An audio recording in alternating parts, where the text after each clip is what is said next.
राम भक्त राम मंदिर बनकर तैयार हो रहा है। रामलला की पहली झलक देखने के बाद हर राम भक्त की आंखों में खुशियों के आंसू हैं। लेकिन इस पावन अवसर पर राम भक्त रामलला के उन 5 सिपाहियों को नहीं भूलेंगे जिनके अभूतपूर्व योगदान के कारण आज राम मंदिर का सपना साकार हो रहा है।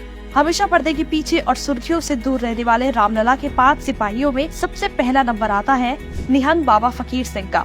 बात उस दौर की है जब देश के लोग आजादी की पहली क्रांति को असफल होते देख चुके थे, पर इस असफलता की निराशा के बीच देश में कोई ऐसा था जो राम जन्मभूमि को मुक्त कराने के लिए मचल रहा था। निहंग सिख फकीर सिंह अपने 25 लड़ाकों के साथ अयोध्या पहुँचते हैं और वहाँ रामलला की पूजा शुरू कर देते हैं। राम जन्मभूमि का ये सिपाही उस समय अपने मकसद में कामयाब नहीं हुआ, पर उनका अदम्य साहस बेकार नहीं गया। करीब 157 साल बाद निहंग बाबा फकीर सिंह की कहानी के दस्तावेज सुप्रीम कोर्ट में राम जन्मभूमि मंदिर के फैसले के लिए साक्ष्य बन जाते हैं। अयोध्या में राम मंदिर का अस्तित्व बाबरी मस्जिद से पहले का है। ये सिद्ध करने में फकीर सिंह के संबंध में तत्कालीन दस्तावेजों ने बहुत बड़ी भूमिका निभाई थी। रामलला के दूसरे सिपाही थे प्रोफेसर बीबी लाल।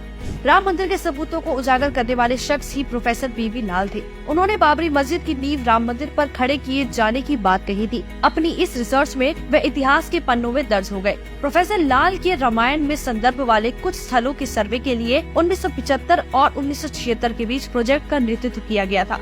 प्रोफेसर लाल ने ही बाबरी ढांचे के दक्षिण में क्षेत्र की खुदाई करते समय स्तंभ मिलने के प्रमाण दिए थे। सुप्रीम कोर्ट ने इन तमाम हिंदुओं पर गौर करने के बाद राम मंदिर के पक्ष में ही फैसला सुनाया था। प्रोफेसर बीबी लाल के बाद रामलला के सिपाहियों में अगला नंबर आता है रामानंद सागर का।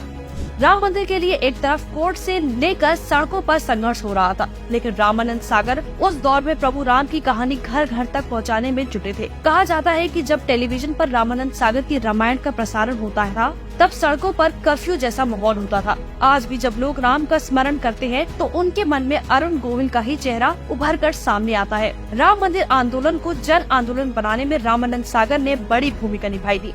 रामलला के चौथे सिपाही है के पराशरण।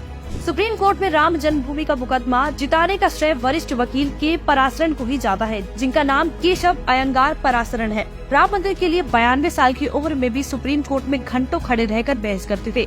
रामलला के ये सिपाही सबूतों को मजबूती से पेश करने के साथ वामपंथी इतिहासकारों और दूसरी पक्ष की दलीलों की धज्जियां उड़ा देते हैं।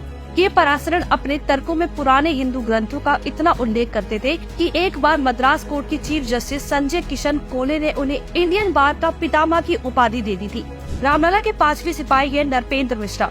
2020 में पीएम नरेंद्र मोदी ने श्री राम मंदिर निर्माण समिति बनाने की घोषणा की थी। इसका अध्यक्ष IAS नरपेंद्र मिश्रा को बनाया गया था।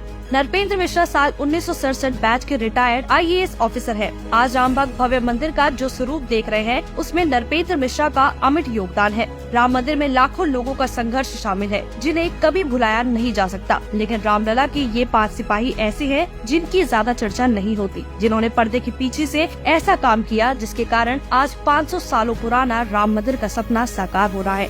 ब्यूरो रिपोर्ट, एक भारत न्यूज।